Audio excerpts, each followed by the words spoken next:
Ladies and gentlemen, please take your seat. Please take your seat. The next session is about to start.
Afterward, we have to meet, okay? That's my panel. Okay. Nice to see you. Hey, nice to see you. Oh.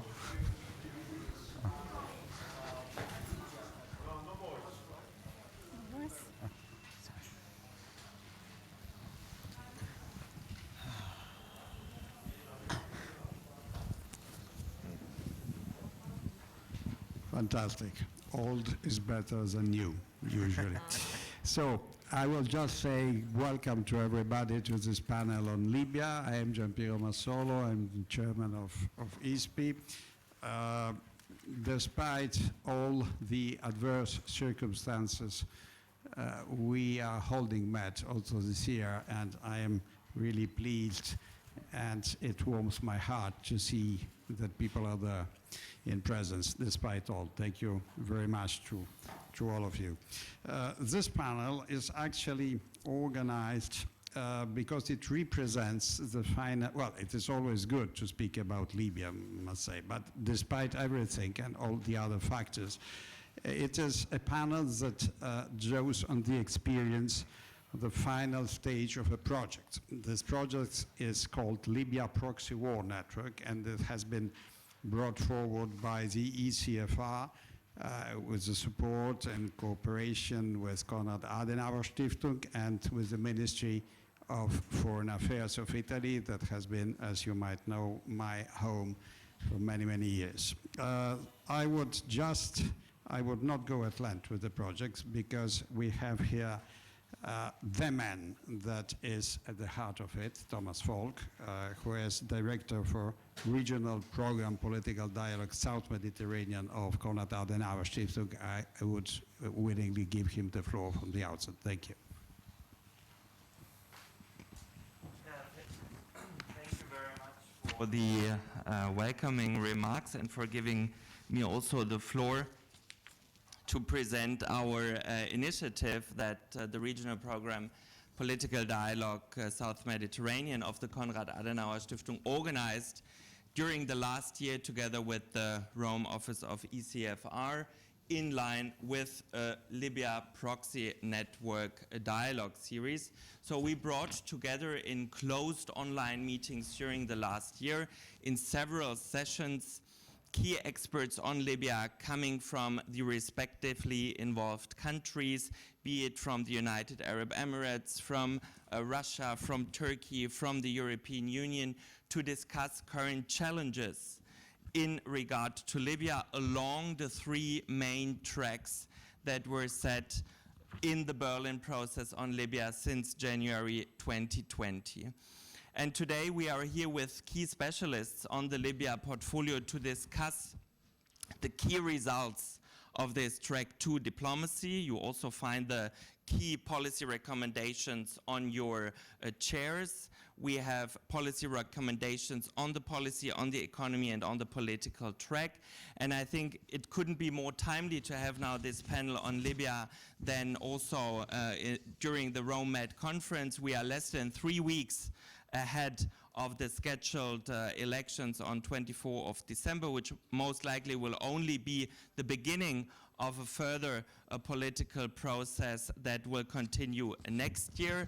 There is most likely also, as a provocative statement for the discussion in a minute, a new conflict on the horizon if elections don't take place. But even if the first round would take place this year, there might be some further discussion on the outcome and the next stages at the beginning of next year. So once again, thanks a lot to ECFR Rome, to all the participants in our expert discussions during the last year. And now we are very excited to listen to your thoughts on the current political, economic, and security developments in Libya. Thank you. Thank you very much, Thomas. Actually, as you know, we are discussing about Libya, but the subtitle of it is what Europe and the international community can do. If you allow me, I would even dare to say what we could have done to a certain extent, actually. But this is not for me to judge. We have outstanding panelists here to discuss. Stephanie Williams, who is the former UN acting envoy in Libya, and she's American, I'm not saying this per chance. Jose Sabadell, head of the EU delegation to Libya. Tarek Megherizi, senior policy fellow, MENA program of ECFR. Mary Fitzgerald, who is a non-resident scholar of Middle East Institute. Galib Dalai, a lot of things. Richard von Weizsäcker fellow, and let it be sufficient. And Andrei Chuprigin, senior lecturer, HSE University in Russia. My ambition is to have 2 rounds of questions, and this is also because Stephanie Williams is a former UN official and is American, as I was saying. So my first question would be to her. That is, we really heavily invested in the UN, and we continue to invest in the UN in Libya. Was it wise? What went wrong? Do you think that you, as UN, in your former capacity, you can sustain the political process in Libya? What is lacking? Member states, external influences, the Libyans? Please, the floor is yours. Thank you very much, Ambassador, and I want to extend my thanks to the organizers of the Mediterranean Dialogues, the Ministry of Foreign Affairs of Italy, ISPI, and to KAS for bringing us all together. I'm going to reflect more on what we did, the joint project with Dr. Ghassan Salama, who I joined the United Nations in the summer of 2018. And I think, to frame what the experience of the United Nations in Libya, I want to explain our philosophy, the philosophy that we adopted. And there are 3 components to that. One was to put the UN firmly in the driver's seat in the mediation process. And we did that. It was one of the few international conflicts where you could truly say that the UN, as the natural and most neutral actor, was the one doing the mediating. We also determined that we would lift the interests of the Libyans themselves above the interests of the various countries who, were involved in the Libya file. We felt that that was very important, given that different countries were approaching Libya through a particular lens, whether that was counterterrorism, counter-migration, looking at contractual energy, oil opportunities. We needed to take a more holistic and comprehensive approach.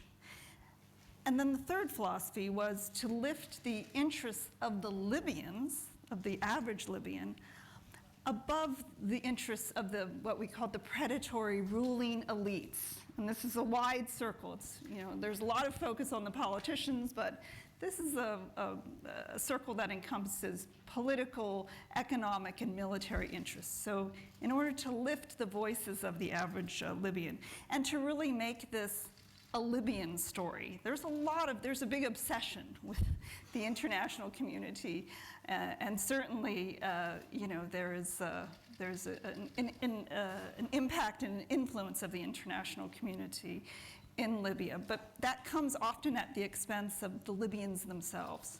So we were determined to make it a Libyan story. And that was the project of the national conference that was planned for in April 2019. But of course, that was upended by the attack on Tripoli. And so then we had to sort of reverse our strategy from what was an inside out to an outside in. And that was what became the Berlin process and what has ensued particularly since January 19th, 2020. But our focus then was to rebuild the very fragile international consensus on the Libya file, which had shattered. You had a shattered country and you had a fractured international consensus. So before we could return our attention to the Libyans, we needed to rebuild that. And that we succeeded in doing. We produced, Hassan went to Berlin in August of 2019, met with Chancellor Merkel, and with her leadership, the participation of 10 countries, 3 regional organizations, a very assiduous preparatory process of 5 months. The Berlin conference took place, conclusions codified in UN Security Council Resolution 2510. That also allowed us to have an international umbrella for the 3 intra-Libyan tracks. And that was, again, to return the story to the Libyans themselves, to allow them that protective umbrella and to convene Libyans around the political, economic, and military tracks with an overarching international humanitarian law and human rights track. And we succeeded in doing that. The tracks each had a different form. The military track was chosen by the parties to the conflict, the Libyans themselves. The economic track was primarily chosen by the United Nations mission. And the political track was a hybrid of some chosen directly from the assemblies and the remainder chosen by the United Nations mission. It was very important that you had this connectivity between the Libyan and the international, and that's the whole architecture of Berlin, that you have international working groups that were feeding directly into the Libyan tracks, and there's a synergy there, and to have the United Nations essentially run that process, and to engage the internationals to ensure that there is universal or coordinated messaging, and then to take a very, I think, transparent approach. To ensure that this wasn't negotiations that took place in smoke-filled rooms. I think we succeeded doing that, particularly in the Geneva meeting in February of this year. And then finally, I would just note, I think where we perhaps took a different approach from traditional UN mediations is that we put the economic track, the economic drivers of the conflict front and center. Ensuring that, for instance, the international audit of the 2 central bank branches took place. Ensuring that there was a central bank meeting, a board meeting, the first in something like 5 years, that there was an effort to unify and reform the currency, that there was a joint, bringing Libyans together around a unified budget. So this was very important, and to use the progress in each of the tracks to encourage the progress in the other tracks. So I'll stop there. Thank you. Thank you very much. So from the outside, leveraging the outside in order to progress inwards. And speaking always about the outside, what was the role that Europe played? Because from outside, actually, it was not always clear that Europe was enough united to play a role. Is it going better now? José Sabadell. No, I would say so. I think that it is true that the European Union is never the classical orchestra with one conductor and a very defined tune to sing. That doesn't mean that we don't play well together. And in Libya, among other places, I think it was better as a jam session of a jazz band where individuals tend to have, let's say, solo performances that contribute or should contribute to the general melody. So the question is that right now I am convinced that we all want exactly the same thing, which is the stability for Libya. And building up on what Stephanie mentioned, I think it's important to focus on the fact that the driver's seat must be occupied by Libyans. No matter what we think of the role of the international community, the European Union, the Libyans must be in the driver's seat, because if we forget that, we may end up causing more harm than good. And I would like to pay homage to Stephanie at this point, because she, within the LPDF, she did something that was extremely intelligent in this sense, and that I think changed the situation and generate some sort of dark alchemy, transforming process into substance, which is involving public opinion as such. There was a brutal transparency where all the discussions were broadcasted live by television, where people started to know the candidates, to have an opinion, to interact with them. And I think this really changed the way the game was played in Libya. And I think this is also why elections are important. I was in Tobruk when the government received the confidence of the parliament. And what was seen there was that former enemies embraced each other. They looked to the future together. They really thought about a shared Libya, a common vision for Libya, and that is what is needed now. And this is something that only Libyans can provide. So the elections will not magically transform Libya into a perfectly democratic country from one day to the next, but they will provide an opportunity to look towards the future, to end up a situation that is probably not sustainable the way it is now, and allow the Libyans to think together what sort of country they want for themselves and for the children. Thank you. And Tarek Megherizi, yes, to have something stable in Libya, it must come from inside. But what's the situation inside among Libyans? Because from the outside, the perception is that after all, elections, non-elections, that the present situation, after all, sort of an acceptable way of muddling through. Is it the right impression? What is happening in Libya, actually, as far as Libyans are considered? Tarek Megherizi, please. Well, thank you very much, and thank you as well to ECFR, to CAS, to all the conveners of this. But that's a broad question to cover everything that's going on inside the country right now. But I'll try and start from the top and work my way down. I wish I shared Ambassador Sabadell's perspective of a sense of vision from the Libyan leadership. There was a vision that was handed down, the idea of going towards elections in the country, And these elections were first thought of as a means to achieve two clear goals. To renew a political class which can embrace one another in nice international meetings, but then they obstruct, they clash, they do everything they can to maintain a very destabilizing status quo within the country for personal benefit. And then the other side was to create something new, right? To have a government which has a democratic mandate, which has a new sense of legitimacy, and is therefore able to do what Stephanie was talking about, in the sense of being able to put the needs of the Libyan population above the needs of all of those who are trying to exploit the country.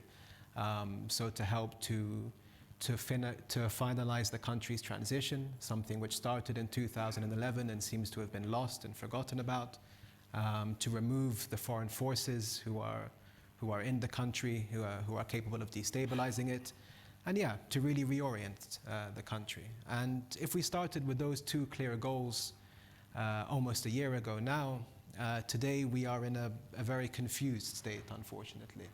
And I think that there was a real sense of enthusiasm when this whole thing began for the potential for change.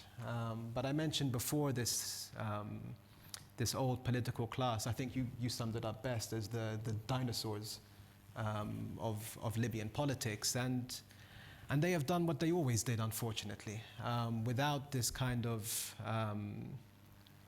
oversight from some of the countries involved. They have hijacked the process, they stalled the process, and now we are in a situation whereby we are headed towards elections in 2 weeks' time. There is no consensus within the country over the laws that govern the election. And look, at the end of the day, an electoral process is meant to be a legal process. So if we lack legal clarity, we really lack the foundational necessity for having an election. On top of that is a lack of constitutional basis. So, if you go into an election anywhere in the world, you kind of know what you're voting for. The Libyans don't have that luxury. There is a president which has been poorly defined. The notion of a transition has finished. And so we have a situation now which is almost existential for Libya's political class, in the sense that you are voting for an all-powerful office with no clear end in sight, and so it's become an all-or-nothing game. And so this means that, what is going on in Libya, what's the situation and the feeling there, I believe it's a tense one right now, because in a volatile political landscape like Libya's, if you create an all-or-nothing competition and you fail to properly put the right political and legal framework around it, then unfortunately it inevitably ends in dispute. And I doubt whether we have the means to handle and to pacify that dispute when it flares up. But thank you. Thank you. Well, I must say that sometimes the international community gets trapped in its own mantras. No? So elections are a wonderful thing, but listening to Tarek, I don't know any longer. Anyway, we are there. There is an underlying security concern, because it will depend heavily on how this whole process will unravel or will not unravel. Underneath, it's the overall security situation. So I turn to Mary Fitzgerald to enlighten us a little bit. What is your assessment? To what extent it can hold? That is, prolonging the statu quo, or even worse, failing the election. What would be an outcome, in your opinion? Well, I think it's become in recent weeks almost a cliche to say that Libya is caught between a rock and a hard place when it comes to these elections. There are those who will argue that if elections take place as planned, December 24th, at least the first round, they will be followed by violence.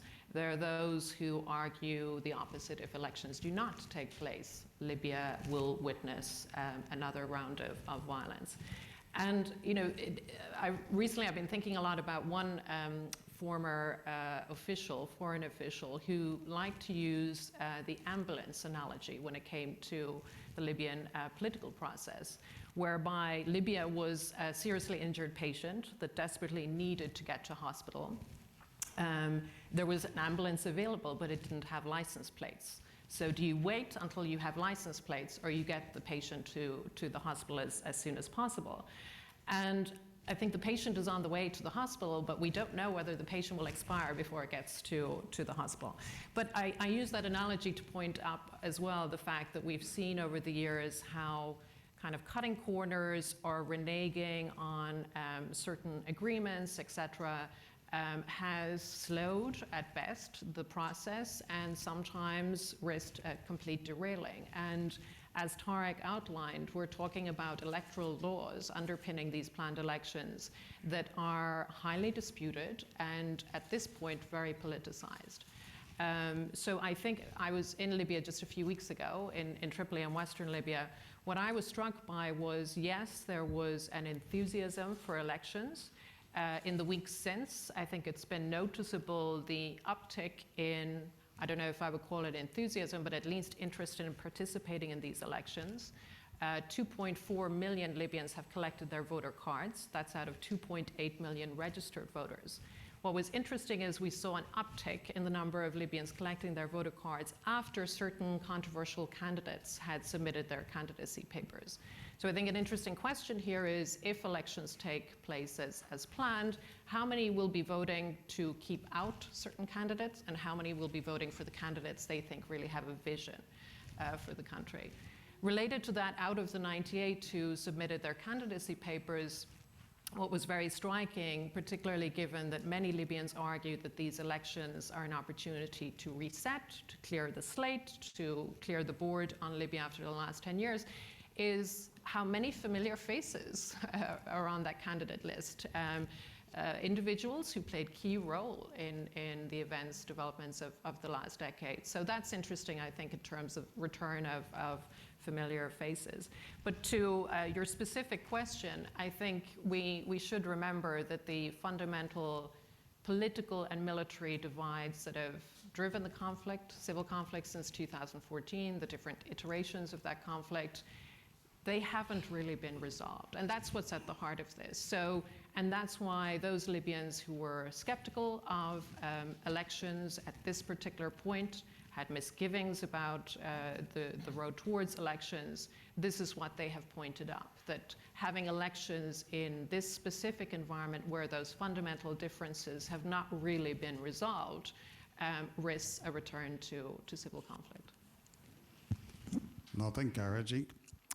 Well, we are speaking about also, because this is actually the topic of the analysis of ECFR and Konrad Adenauer Stiftung about external actors. But some of those external actors became and are still there, internal actors actually in Libya. And we have two scholars here, Galib Dalai from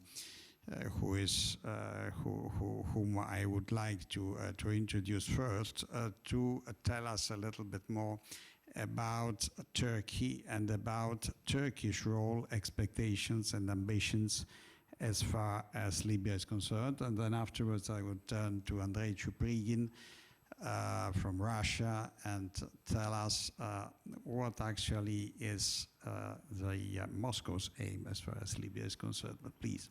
Well, thank you. Actually, let me pick up from where Mary left. Right now, one of the major questions, obviously, is the election for Turkey as well, too. And then the level of concern is significant. But in Libya, it seems that everyone is concerned about the election, but no one wants to be seen as a spoiler. Therefore, like, everyone will carry out and hoping that the election might be actually perhaps like even undermined by the Libyan dynamics, so no one will be getting the blame, because the election represents several challenges at this stage. One of them is the Libyan internal escalation, so that might actually culminate an internal escalation along the east-west Libya, and that means the cost of the Libyan policy will increase for Turkey. Secondly, that might mean actually escalation between the bakers of the Libyan actors, and right now we are at a process of de-escalation in Libya, at the region, and Libya actually one of the test case of this de-escalation, because how real this de-escalation in the region, how deep it is, how fragile or how sustainable it is, will be tested in Libya, and I think no one want this test to be done early on. So if there is an escalation in, let's say, in Libya, we will see the trouble, we will see a sign of friction in Turkish Emirati de-escalation attempts, or in Turkey's Egyptian normalization attempts as well too. The third point is related to the Turkey's concern about the West Libya, because in the end, one of the difficulty might be that this process actually might create more fragmentation in West Libya. The more fragmentation or the multiplicity of actors will not also bode well for Turkey. So you asked me also about the Turkish interest at this stage. I think the two deals that Turkey has signed with Libya very much sums up the Turkish interest as well too. One of them was the military cooperation deal. One of them was the maritime deal. The maritime deal for Turkey means the situating Libya within the larger framework of the Eastern Mediterranean, and utilizing this as a mean to undermine the emerging security and regional security and energy order, some form of the security and energy order, which Turkey is not part of it. So the maritime deal was basically to make this emergence of any such order not working for the other actors, and this will be something that Turkey will try to cling onto it, no matter who is going to be in Libya, and this is actually the source of challenge for Turkey. The second thing is the security cooperation deal. This was a deal that the Libyan side wanted at this stage, but this is also a deal that institutionalized Turkey's influence in Libya. This is a low-cost, high-impact, the military training activities are low-cost, high-impact, and this is the major source of influence for Turkey as well. And this is why when there is a call for the withdrawal of the foreign fighters from Libya, the Turkey wants to create an here you will see the interpretation warfare taking place, because the Turkey would argue, actually, I am in Libya based on and deal with the UN recognized government, so therefore this will not apply to me. The Syrian fighters, however, there is not difficult for Turkey to withdraw the Syrian fighters, but that is a bargaining chip. So this is like, you know, a card that will want to create quid pro quo. The Russian Wagner has to change, has to withdraw. The other actors has to withdraw for the Syrian actors to withdraw as well too, because right now Turkey is not dependent on Syrian fighters there. And then finally, I think in Libya, at some stage, two questions will arise. One of them, can the European idea of its role in Libya and the Turkish idea of its role in Libya can be a bit, the distance between them can be a bit shortened. And that will require course correction on all sides. It will require course correction on the side of France, it will require course correction perhaps on the side of Turkey, etc. The second, I think the most important, in Libya at some stage we need a mini multilateralism. A dialogue between all the major actors that matters. Maybe not an Astana for Libya, but a dialogue where we can mitigate the interests of Egypt, UAE, Turkey, France and Italy. And I think this, how to create a link between this mini multilateralism and then the international effort is important. Thank you. And what about Russia? That's an interesting question. I was sent a couple of questions about Russian position. I will start historically a little bit, but very short. I'm remembering now that there was a great doubt about the non-voting of Russia in 2011, and it lived with us all those years with not very deep understanding why Russia stepped aside in 2011. And that affected basically the whole process, political process of Russia towards Libya. Libya was never on the front side of the Russian political agenda. I would say that Russia was actually dragged into a Libyan file in 2019 and 2020 because of well-known circumstances that has arisen there. Why? Because the word of the day in Russian politics today, as I see it, is the balance. Everything which Russia does in Libya and Eastern Mediterranean, which are interconnected completely for Russian thinking, political thinking, is balance, keeping the balance. And what is being seen from Moscow now in Libya is inherent attempt at imbalancing the situation, whatever that situation might be. This is something which creates imagined risks in the minds of Moscow political elites. There is also the second factor, which to me is quite important. There was a lot of talk about the competition inside the political milieu in Russia between, I named them roughly diplomats and soldiers. When diplomats were trying to averse risks, as I said, real and imagined on the Libyan track, and the soldiers, as usual, they did what they do. They weaponized diplomacy and oriented themselves on a man with a gun as a universal solution instrument to anything that arises on the road. And it looks to me that the Arbeiter was neutral for a long time. Now he's woken up, and it looks as the diplomats are winning this particular competition. So Russian position, as I see it, once again, is that the elections are very good, but the elections are not very good absolutely in the situation that is forming now in the country, because there is a total lack of security landscape, not for any other reason in particular, because the total lack of security landscape will inevitably lead to unwanted results, and that will lead to imbalance, and that will lead to increased risks.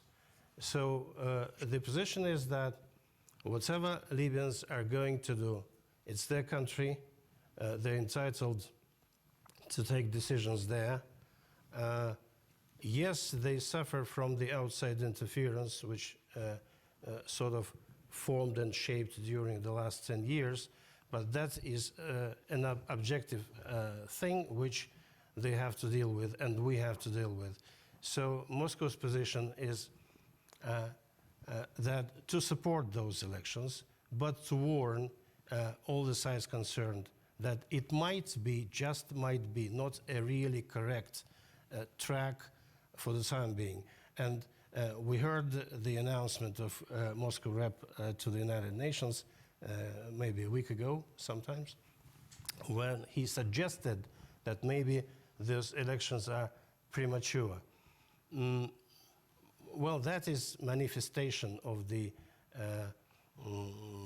concern that Moscow has about this. About the other things, I think that Moscow is quite agreeable. We know that yesterday the 5x5 Commission delegation went to Turkey and then over to Moscow. They wouldn't go to Moscow without a prior agreement. That means, to me, that means that there are indicators that Moscow is ready to negotiate the withdrawal of whoever there is. I don't call them a group, I call them a phenomenon. So the withdrawal of this phenomenon. But I know pretty sure that it will be a quid pro quo. I mean, not me first, you next, but all together. And that will be a problem. But I think to end up on the more optimistic note that there is nothing insurmountable, and there are a lot of savvy minds directed into the solutions in Libya. We were extremely supportive of the mission of Stephanie and applauded that mission because that was a breakthrough. And I think that Moscow is going to be ready for similar breakthroughs from whichever side it is going to come. Thank you. Thank you so much. Okay, we have time for a second round, roughly 3 minutes per each, and I will start. We spoke about your past, UN. Now let's speak about your present, Mrs. Williams. What really the Americans' intentions are in Libya? Because seen from Europe, it's seen from Italy. We tried so many times to convince many American administrations that Libya matters, and it was not always successful, I must say. So, and now, besides this mantra on the elections, which is a double-edged sword, as we know, what is it? How would you describe the American attitude right now? Well, just to be very clear, I'm speaking as a private American citizen. Of course, but I often comment last, as a private citizen, also yes. Italian politics, so go ahead. Okay, good. Just so that we're clear, I retired from the US government more than 3 years ago. Look, I think that the Biden administration has placed a priority on Libya. They have dual-hatted their ambassador as the special envoy. And of course, the vice president herself attended, the international conference in Paris. So I don't think there's a lack of leadership, from what I see, a lack of leadership interest in the file. I think that the United States, like many in the international community, recognize that national elections are needed in Libya because Libya suffers a crisis of legitimacy. And that legitimacy can only be cured through a free and fair electoral process. But I think it was the Secretary General himself who a couple of days ago said that, we want these elections to be part of the solution and not part of the problem. And so I think that there is a lot of study right now and assessment in the international community as the election date approaches, and it's less than 3 weeks away. But I don't buy into this, the argument that the United States has retreated from the Middle East and North Africa, that this region is slipping into some kind of oblivion. I mean, even if people wanted that, it would never happen because of the geographic and strategic importance of this part of the world where, hundreds of millions of human beings live. So, thank you. Strongly agree. And Ambassador Sabadell, actually, because also the same sensation that we have sometimes with the US, that is, well, so and so. We sometimes have it also with the European Union. That is, each and every crisis in EU neighborhood is a serious test for European identity. How do you think Europe performed until now, and what can we expect from Europe? Looking at Libya as a test of a European identity. Well, actually, President Obama, in his memories, he says the first time he went to the G20 meeting, he looked around the table and thought, who do I trust? With whom can I work? I think that if the Libyans were to do that, and I hope that that's not too self-serving, the answer would be the European Union is our natural ally. Because our agenda, the agenda of the European Union, is the success of Libya. It's not a limited agenda, it's really what Libya can bring to the region as such, in terms of preventing risks, but also to develop the potential of Libya as a factor for stability and for prosperity in the region.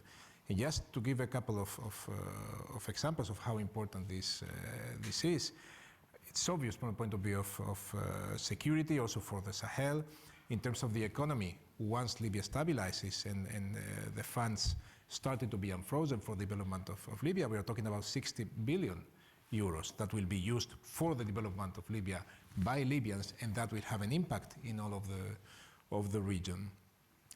In 2013, remittances from Libya were $3 billion, mostly to Egypt and to Tunis.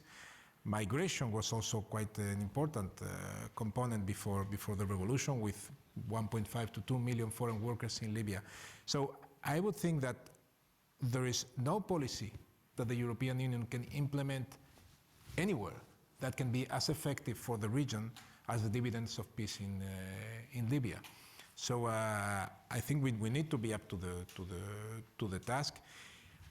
Our toolbox, as it is now, is probably more adapted to the next phase of Libya, to a phase of post-conflict reconstruction, where the focus would be on institution building. And for that, we do have a very adapted toolbox. We may not have as effective political and strategic tools, and I would even say maybe a political and strategic culture, as we will need for other phases for other conflicts, but we do have the right tools for a post-conflict reconstruction, and I hope this is where we're going in Libya in a not very long-term way.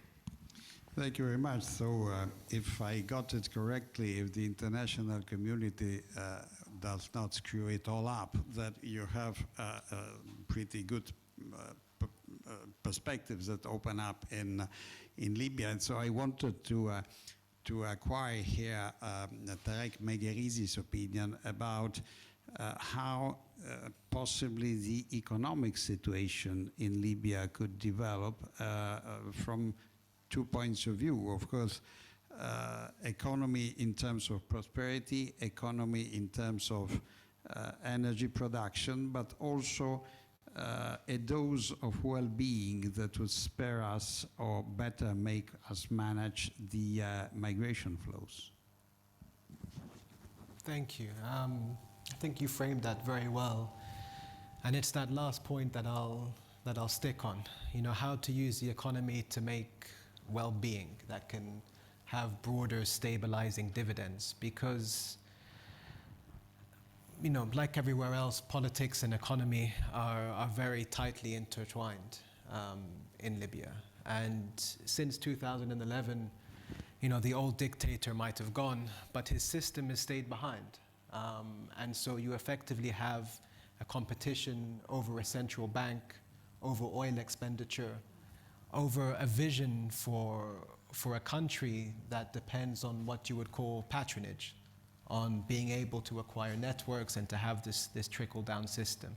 And we can look to the past and say, well, okay, it was stable before, but it was something which always had a conclusion which looked like the instability which we have today. And so if we really want to find an economic future that allows for some stability to derive from it, there has to be a new social contract of sorts. There has to be a new relationship between the Libyan people and their oil wealth. There has to be that relationship then passed up into the political system of the country. Otherwise, everything we have is intrinsically unsustainable. I mean, we saw now recently oil exports have increased in the current peace, but we know that just as quickly as they came up, they can come back down. There could be a new oil embargo over a minor dispute, and everything breaks from there. And if Libya is to use its natural resources beyond just oil and to really grow and develop from there, then it needs a modicum of stability, and it needs a modicum of unity. The people have to be free and be able to work together. And right now, politics in the country prevents that from happening. So yeah, if we want to move forward, I think we have to look at that relationship between the people and their resource wealth and the social contract of the state. Help the Libyans to finish a revolution which they tried to start in 2011. Thank you.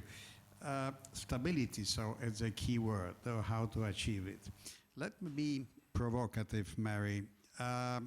But really, the Turkish military presence and the Wagner presence, is it a destabilizing factor or a stabilizing factor?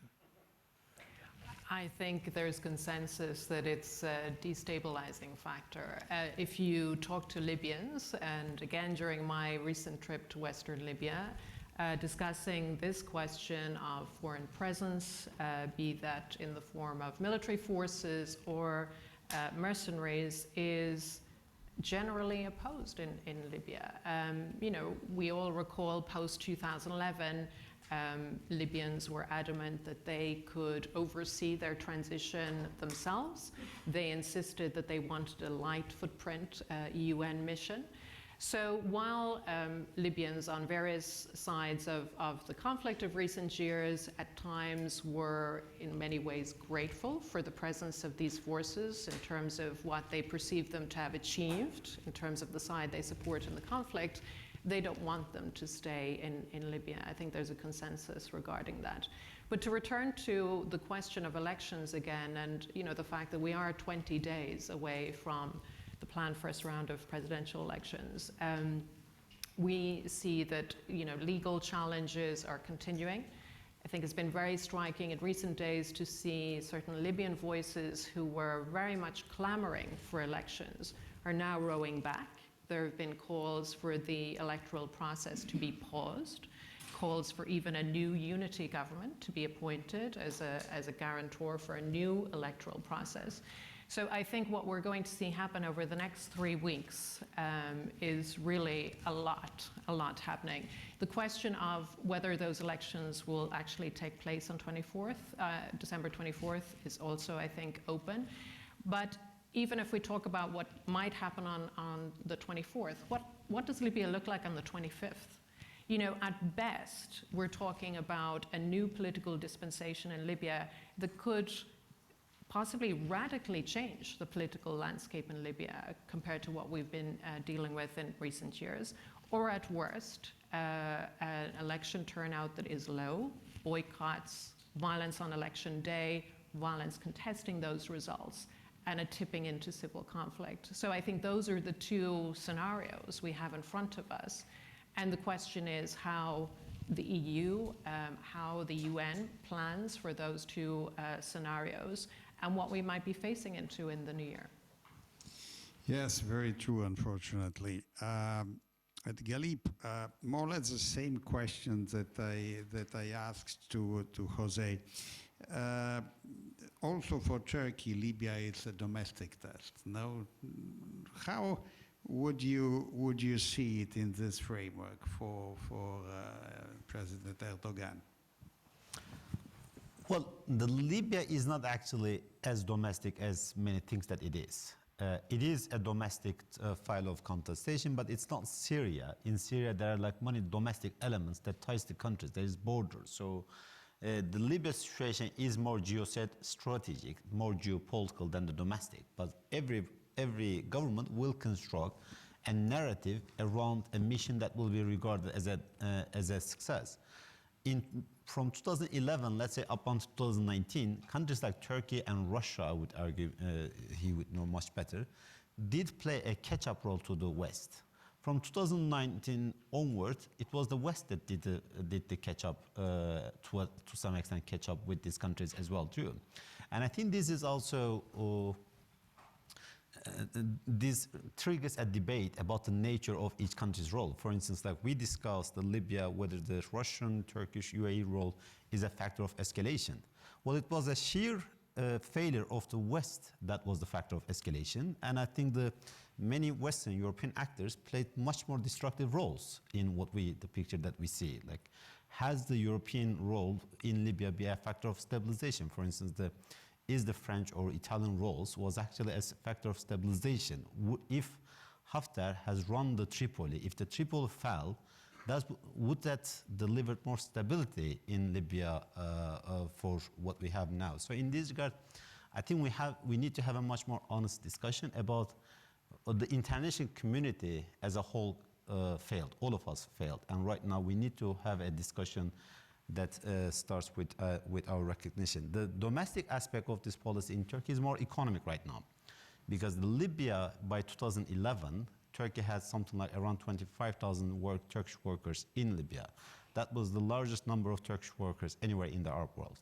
So in this regard, on part of this geostrategic, this security dimension, there is a significant economic element that is there, and I think that will be a source of conversation, perhaps between many European countries and Turkey, when we discuss the rebuilding of the Libya, when we discuss the infrastructures in Libya, that would necessitate, I think, a broader discussion that needs to include many actors, both Libyan and international. But at this stage, at the political level, the Libya serves as a narrative of a successful foreign policy intervention. But the domestic resonance of it is limited. The domestic resonance will come when we discuss Libya through the lenses of the Eastern Mediterranean, because this is the part that is more important from the Turkish context than the Libya per se. Thank you very much.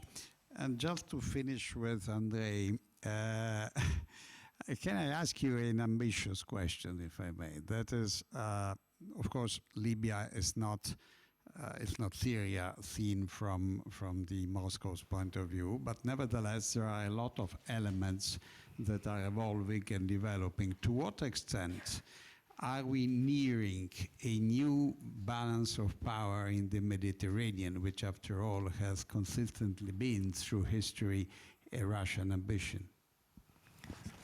Thank you for this question. I think that it's the central question on the politics of Russia in Libya and in the Mediterranean as well. There is a deep nostalgia for the Catherine the Great legacy, the first expeditions to the Eastern Mediterranean and putting the stamp of Russia over there.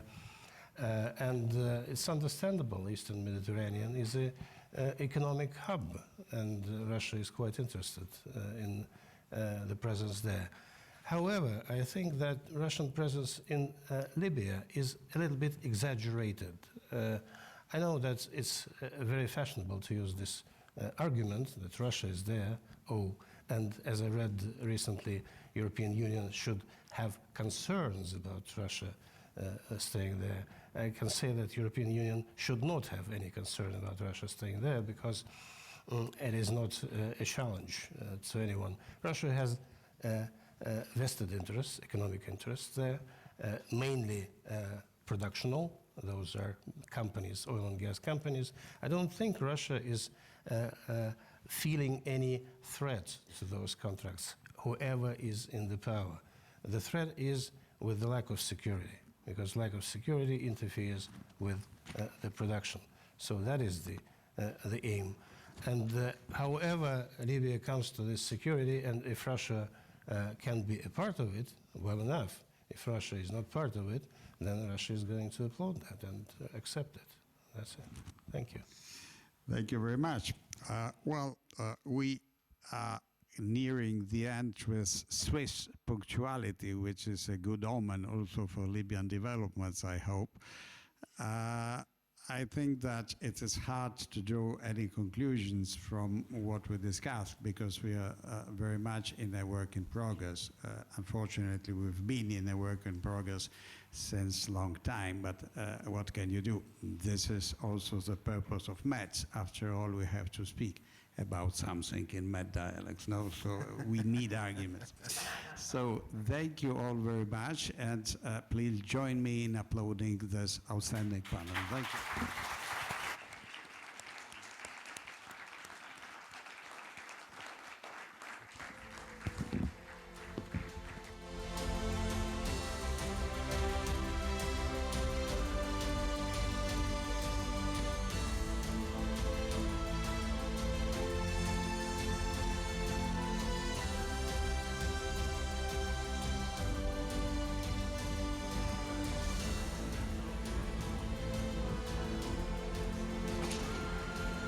Ladies and gentlemen, the next session will be at 2 p.m.